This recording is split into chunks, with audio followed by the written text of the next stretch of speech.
ولهذا جاء في الحديث الذي يرويه يزيدك إيمانا على الإيمان.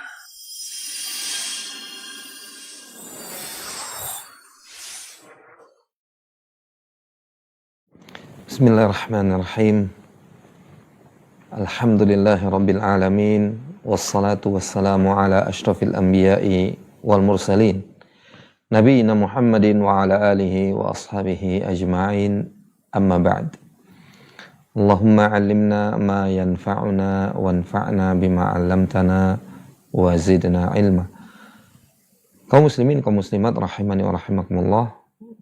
Pertama tentunya kita bersyukur kepada Allah Jalla wa'ala yang memberikan kepada kita kesempatan kembali untuk melanjutkan pelajaran rutin kita membaca kitab Fikih Muyassar atau Fikih Sederhana yang dibangun di atas dalil kitabullah maupun sunnah Nabi SAW yang ditulis oleh para ulama.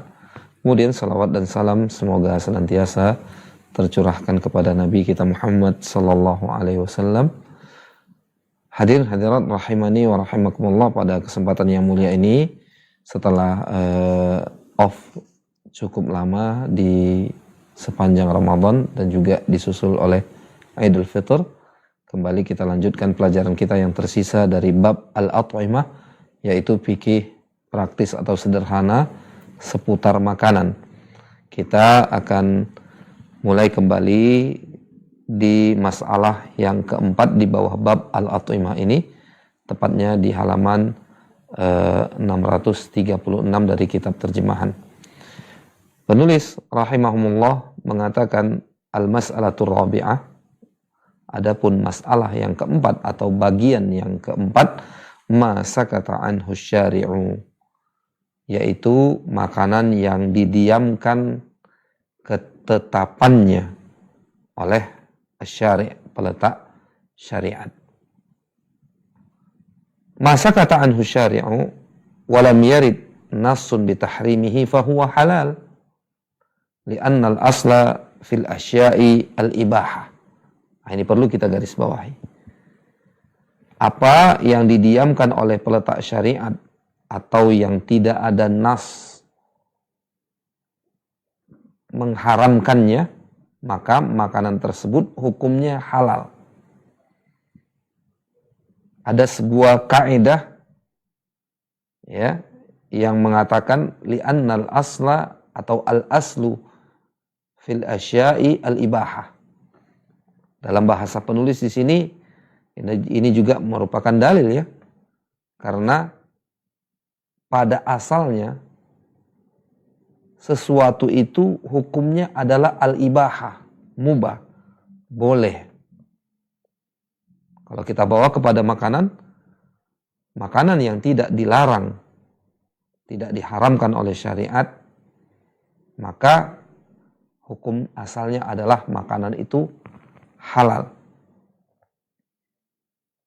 Dalilnya, dalla ala hadza qauluhu ta'ala, dalil daripada pernyataan ini selain kaedah tadi yang dikemukakan adalah firman Allah Subhanahu wa taala dalam surah Al-Baqarah ayat 29, huwallazi khalaqalakum ma fil ardi jami'a. Dialah Allah Subhanahu wa taala yang menjadikan segala yang ada di bumi ini untuk kalian. Maksudnya untuk kalian manfaatkan. Ya.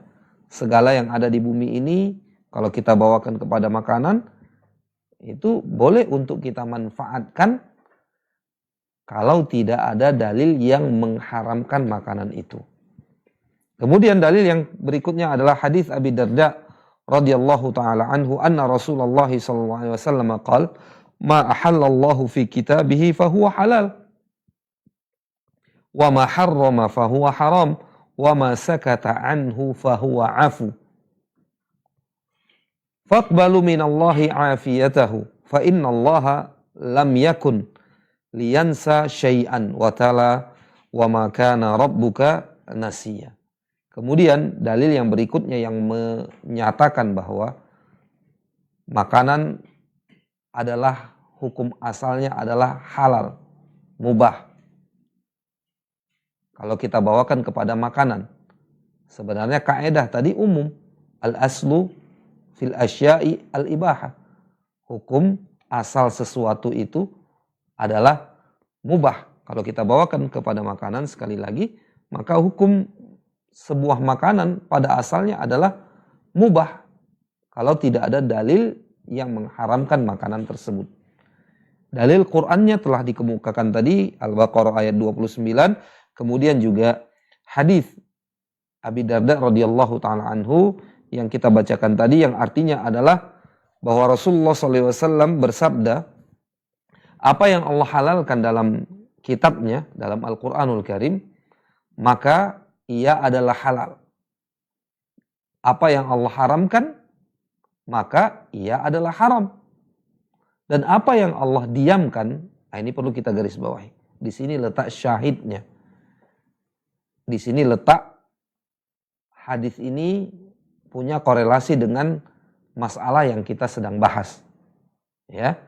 Pada lafaz apa yang Allah diamkan maka dia dimaafkan. Fahuwa afu. Dimaafkan. Ya. Maka terimalah dari Allah hal-hal yang dimaafkannya. Karena Allah tidak akan lupa terhadap sesuatu. Kemudian Nabi membaca sallallahu alaihi wasallam firman Allah Jalla wa'ala dalam surah Maryam ayat 64 yang artinya dan tidaklah Tuhanmu lupa.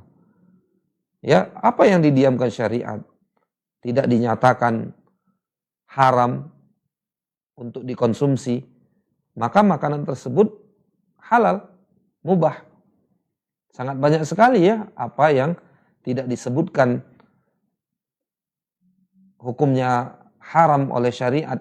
Makanan-makanan tertentu dengan segala macam varian dan jenisnya. Ya. Hanya ada dalil umum saja, dihalalkan bagi kalian yang baik-baik dan diharamkan bagi kalian al-khaba'ith yang jelek-jelek. Kemudian tadi Al-Baqarah 29, huwallazi khalaqalakum ma fil ardi jami'a. Ya, ini dalil-dalil umum yang menunjukkan bahwa kalau tidak ada larangan atau pengharaman dari atas sebuah makanan, maka kembali hukum makanan itu hukum asalnya adalah halal. Sangat banyak sekali ya.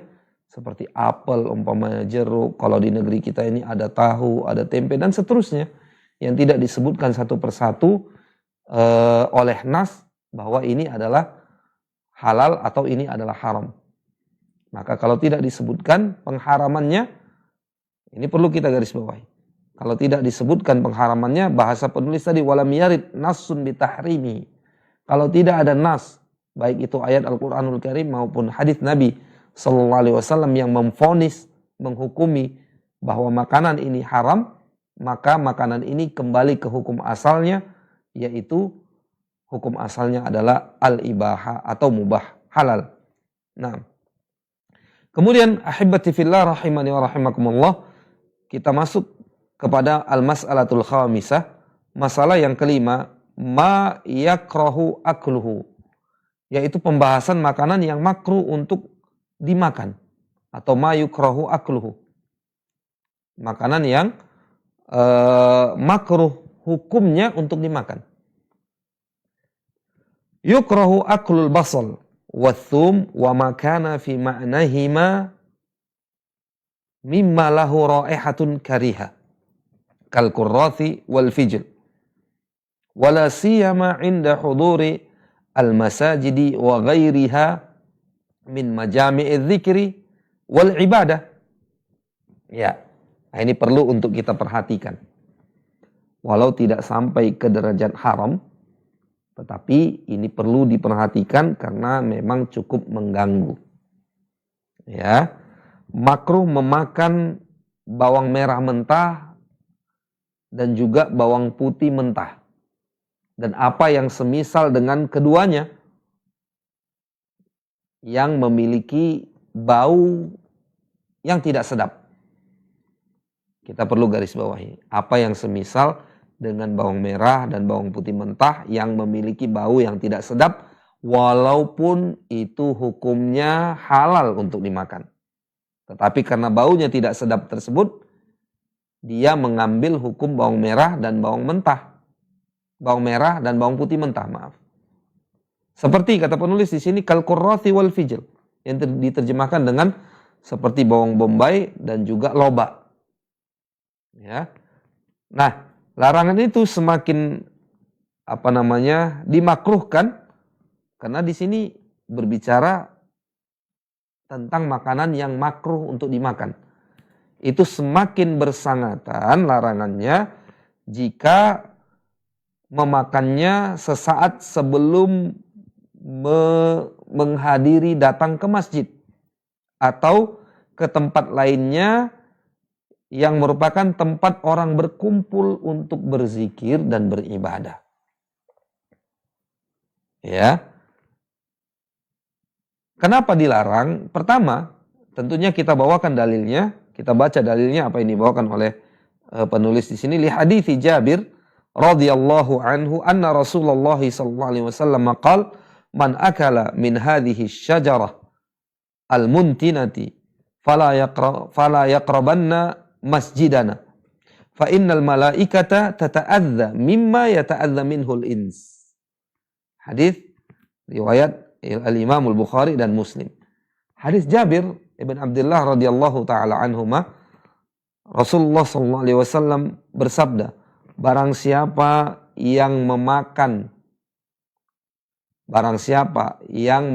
bagian dari tanaman yang berbau tidak sedap tentunya, ya, maka fala yaqrabanna masjidana, maka janganlah dia mendekat ke masjid kami.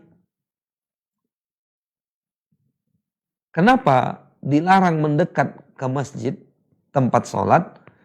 Karena kata Nabi SAW, fa innal malaikata tata'adza mimma yata'adza minhul ins.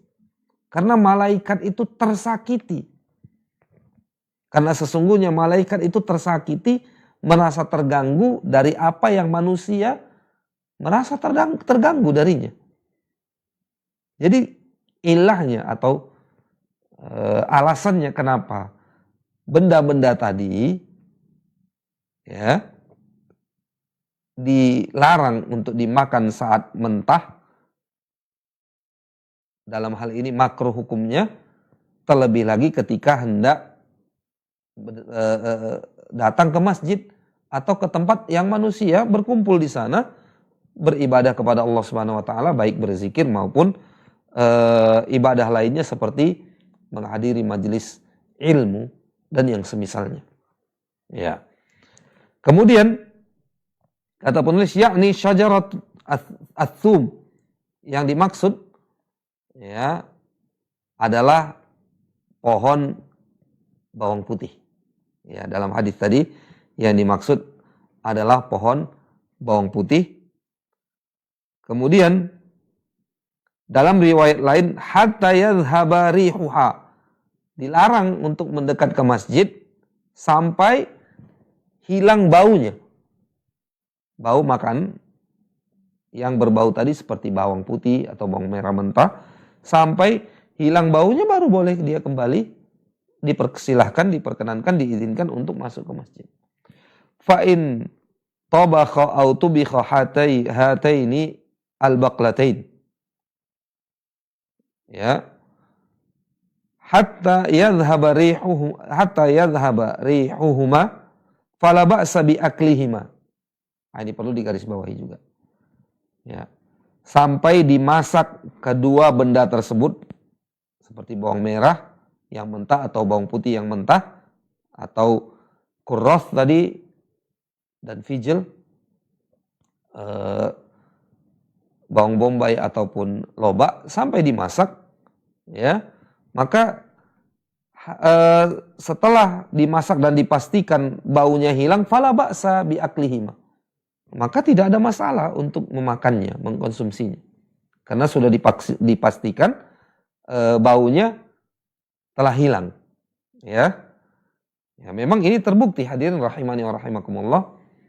Banyak di antara kita tentunya yang menyaksikan bahkan membuktikan beda sekali bawang merah atau bawang putih yang mentah dengan yang sudah dimasak dari sisi baunya, ya. Nah, mungkin kalau di negeri kita ini jarang, tapi ada ya sebagian orang yang menjadikan bawang merah itu sebagai lalapan atau ulaman ya bahasa lainnya. Tapi di negeri-negeri lain ini adalah suatu yang lumrah, menjadikan bawang merah ya sebagai lalapan. Nah, ini perlu untuk disimak oleh mereka-mereka itu.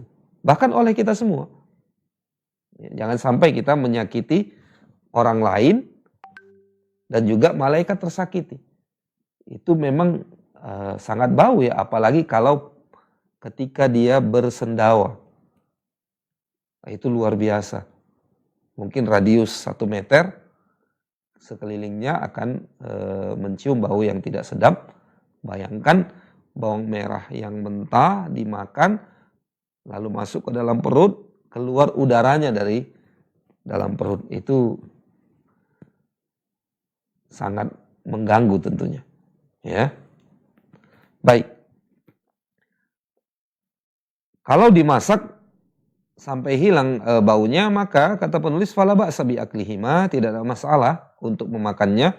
Dalilnya adalah ucapan Umar bin Khattab radhiyallahu taala anhu, faman akalahuma falyumithuma tabkha. Kata Umar radhiyallahu taala anhu, barang siapa yang memakan keduanya, bawang merah dan bawang putih tadi, maka hendaklah menghilangkan baunya dengan memasaknya. Ya, hendaklah menghilangkan baunya dengan memasaknya. Ya. Maka kalau sudah dimasak dan hilang baunya, silahkan dikonsumsi. Wa fi riwayatin li Jabirin wa fi riwayati li Jabirin radhiyallahu taala anhuma ma arahu ya'ni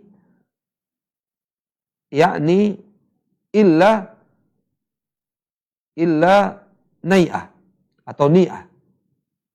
Dalam satu riwayat milik Jabir radhiyallahu taala anhu, menurutku yang dimaksud oleh beliau hanyalah yang mentah. Ya, menurutku yang dimaksud oleh beliau adalah yang mentah. Artinya kalau sudah dimasak sehingga hilang baunya, tidak masalah memakan bawang merah ataupun bawang putih ataupun tadi bawang bombay maupun lobak ya. Kemudian hadirin rahimani wa rahimakumullah, penulis melangkah ke pembahasan penutup, yaitu pembahasan ke-6 tentang adab-adab makan. Ya, adab-adab makan. Di sini ada 9 adab yang dipaparkan oleh penulis, maka kita mulai daripada adab yang pertama.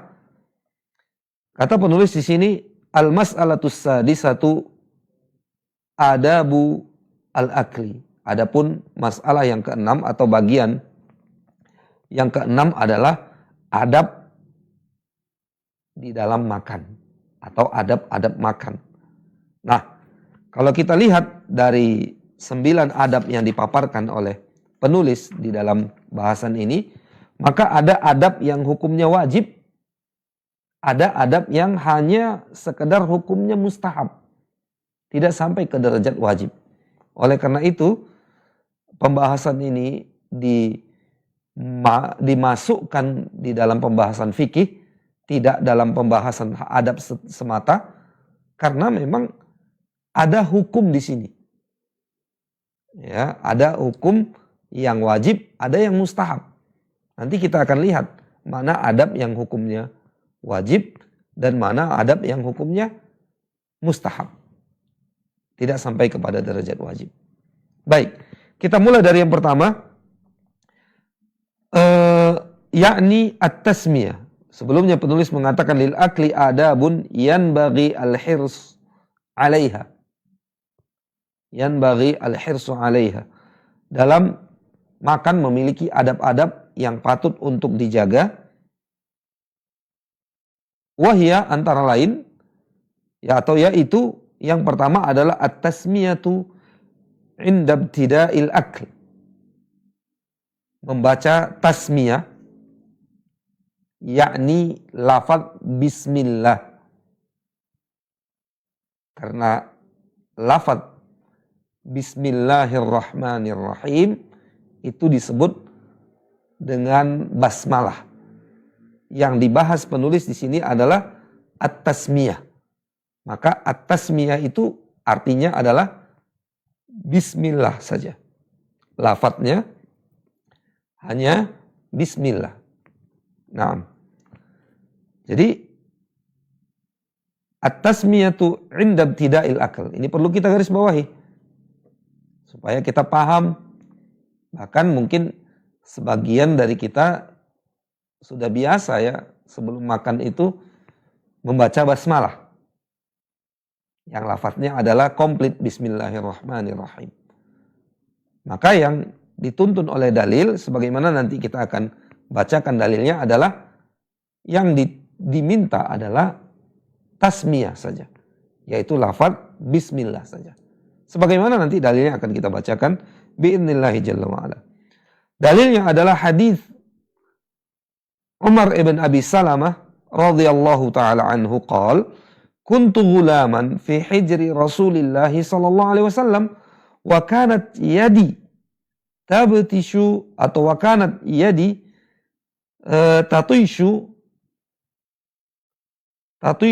fi safha, tatishu fi as-sahfa. Faqala li Rasulullah sallallahu alaihi wasallam, ya ghulam, samillah wa kul biyaminika wa kul mimma yalik. Fama zalat tilka tu'mati ba'd. Dalil membaca tasmiyah ketika hendak makan adalah hadis Amr ibn Abi Salamah radhiyallahu taala anhu yang kita dengarkan tadi. Artinya, ya, Amr ibn Abi Salamah berkata, dulu sewaktu aku kecil,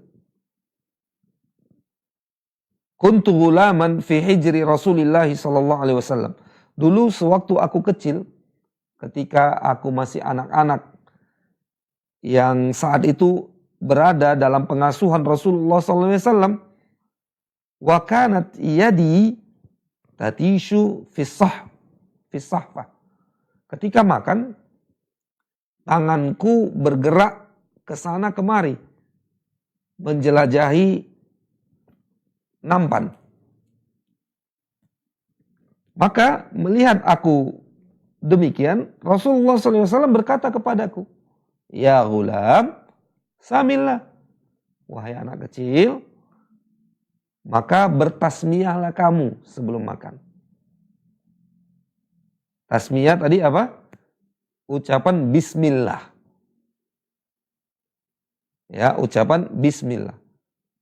Adapun basmalah, maka ucapannya adalah bismillahirrahmanirrahim. Yang ditunjukkan kepada anak kecil ini, kepada Amr bin Abi Salamah kecil adalah samillah, yakni at-tasmiyah. Ya, sebutlah nama Allah. Maka ketika mengatakan bismillah, itu sudah menyebut nama Allah Jalla wa'ala. Setelah itu Nabi SAW berkata kepadanya, wakul biyaminika, makanlah kamu dengan tangan kananmu. Ya. Jadi Nabi SAW dalam redaksi hadis ini banyak memberikan pelajaran adab kepada Umar ibn Abi Salamah kecil. Sehingga beliau menuturkan hadis ini kepada kita semua. Terlebih lagi hadis ini statusnya sahih, dikeluarkan oleh Al-Imam Al-Bukhari dan juga Imam Muslim. Wakul mimma yalika. Wakul mimma yalik. Adab yang ketiga, masih dalam satu redaksi hadis ini, Nabi SAW berkata kepada beliau, maka makanlah kamu ya dengan mengambil makanan yang terdekat denganmu. Wakul mimma yalik. Kata Amr bin Abi Salamah kecil, fama zalat tilka tu'mati ba'd. Dan itu senantiasa menjadi cara makanku sesudah kejadian itu.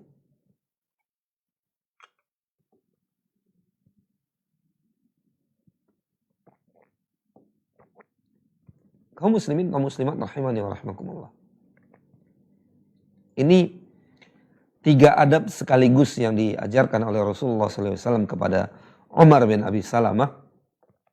Dan ini tentunya menjadi pelajaran buat kita semua, umat Nabi Muhammad Sallallahu Alaihi Wasallam. Namun yang berkesesuaian dengan atau syahid inti poin dari ketiga adab ini adalah poin yang pertama, adab yang pertama, yaitu ya gulam samillah. Ya gulam samillah. Dari sejak kecil diajarkan oleh Rasulullah SAW sebelum makan untuk membaca tasmiyah. Ya. Dan kita akan bahas hukumnya agar kita tidak menyepelekan tasmiyah sebelum makan. Ya. Para ulama menjabarkan dan akhirnya dari penjabaran tersebut kita menyimpulkan yang sahih dari pendapat para ulama tersebut adalah bahwa at-tasmiyatu 'inda ibtida'il akl wasyurb wajibah. Membaca at-tasmiyah, membaca bismillah ketika akan makan dan minum hukumnya wajib. Hukumnya apa? Wajib. Ini perlu untuk kita garis bawahi. Ya. Jadi ini bukan mustahab. Hukumnya wajib. Pahamlah kita kalau dikatakan wajib, maka definisi ringkasnya adalah kalau dilakukan berpahala, ditinggalkan berdosa. Ya. Lalu apa dalilnya? Hadis tadi. Hadis tadi setidaknya ada 2 faedah yang bisa kita ambil dari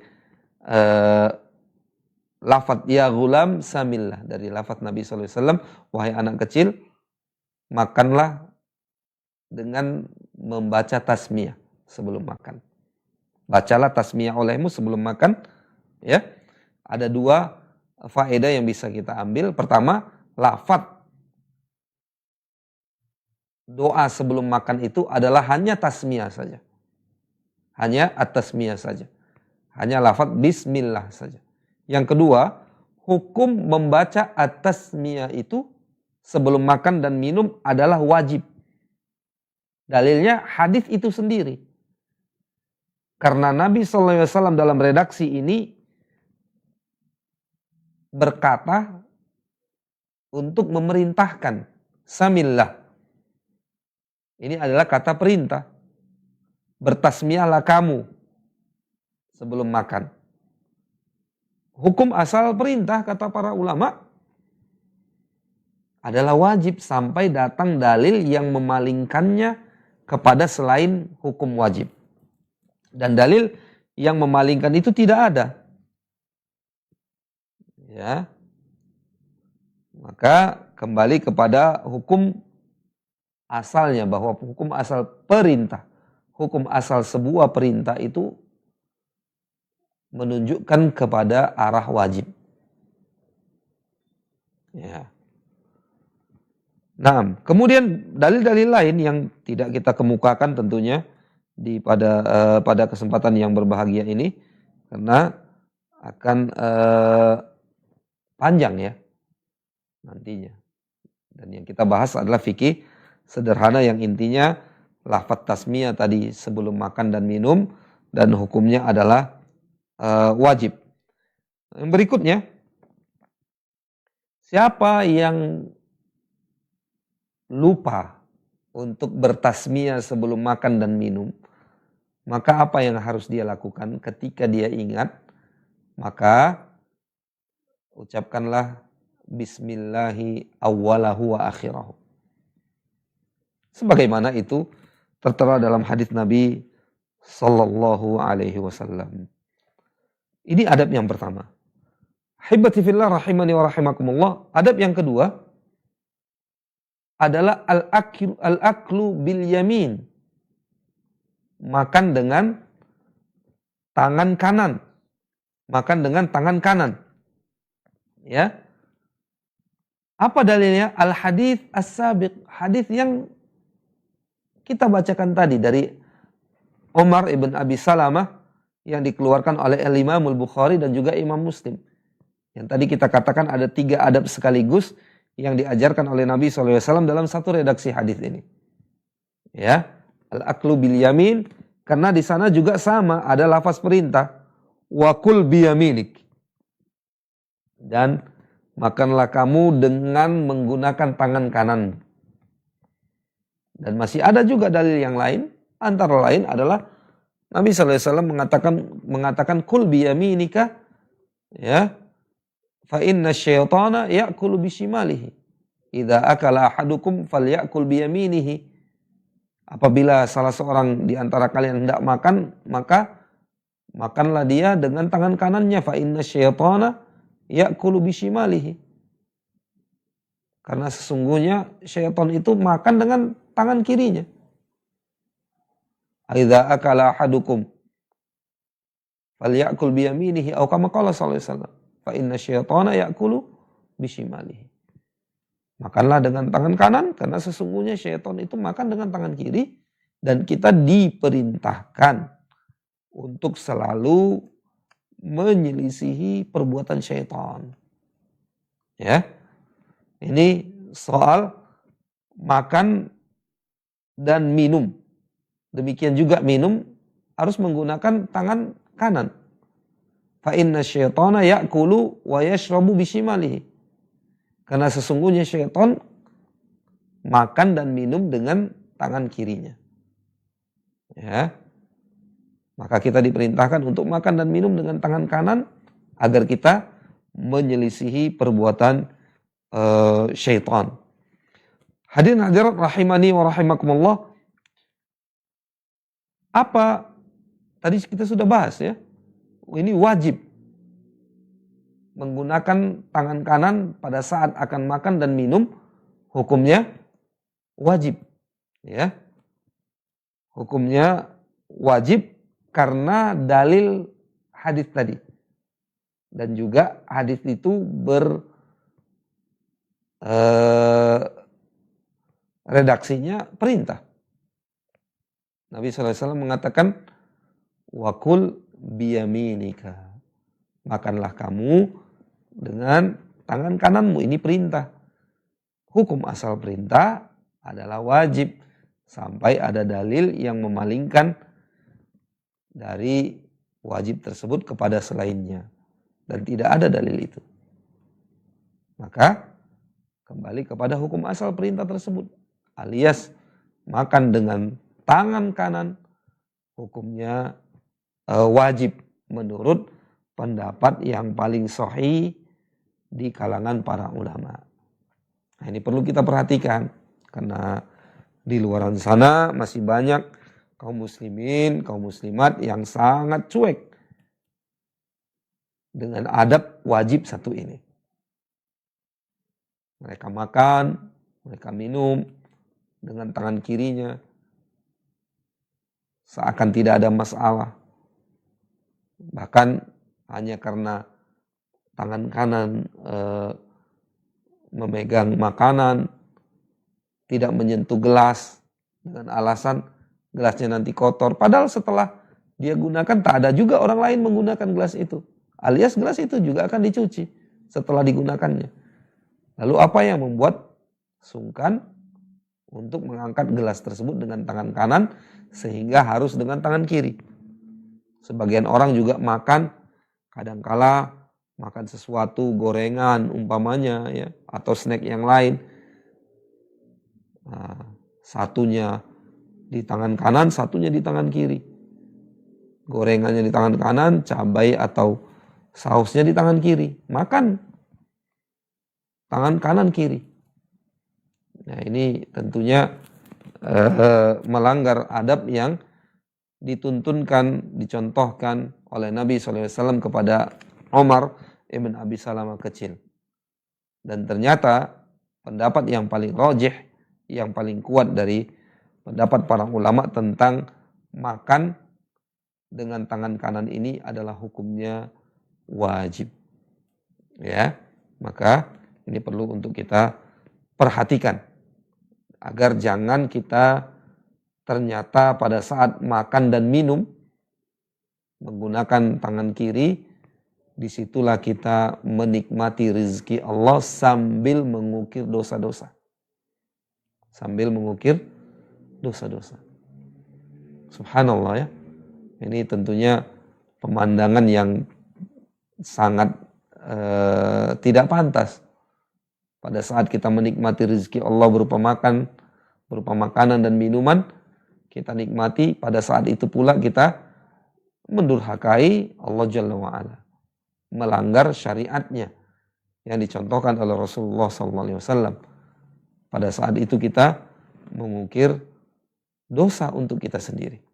Nah, ahibati fillah rahimani wa rahimakumullah, ini sekelumit adab yang hukumnya wajib ya. Selanjutnya yang berikutnya adab ke-3 sampai ke-9 ini hukum memenuhi adab ini atau berhias dengan adab ini, maka hukumnya adalah mustahab ya. Dari mulai makan dengan makanan yang terdekat dan seterusnya yang akan kita bahas biidznillah jalla wa ala pada kesempatan yang akan datang. Hari ini kita cukupkan sampai di sini, mudah-mudahan bermanfaat. Wallahu taala a'lam wa sallallahu wasallam wa baraka wa an'am ala nabiyyina Muhammad wa ala alihi wa ashabihi ajma'in walhamdulillahi rabbil alamin.